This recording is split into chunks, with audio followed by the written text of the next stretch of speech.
bang sabihin sa akin tungkol sa unang pagkakataon na sinubukan mo gumamit ng droga? Na-impluwensyahan akong gumamit ng droga dahil sa droga. Noong una, masaya pero kalaunan, sinira nito ang aking sarili at tiwala sa aking pamilya kaya nagpasya ako na magbago. Anong mga pagbabago ang nangyari sa buhay mo mula na magsimula kang gumamit ng droga at ano ang nagtulak sa iyo upang ikaw ay huminto?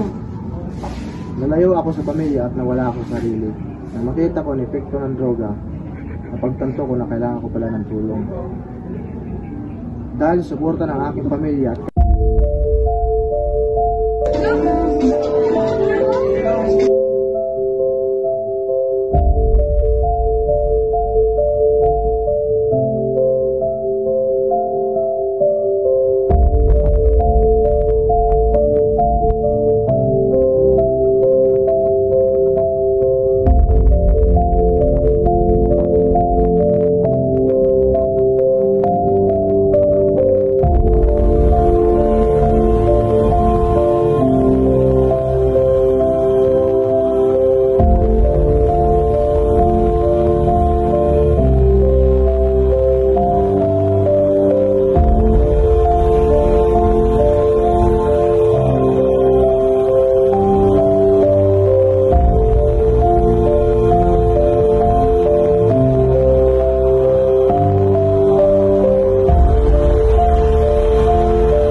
Don't take that. Live in another moment.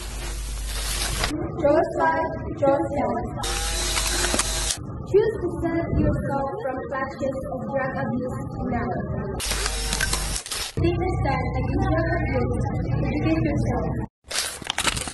Raise your voice and help the ones who are getting left alive. Your deeds can make a difference between life and death.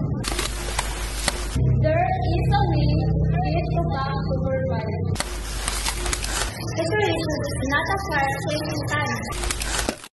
We are loved, we are worthless, we are entitled to our lives without choice. Continue to make strides and don't stop believing in yourself. Don't let drugs decide where they will. You are the one who is more powerful.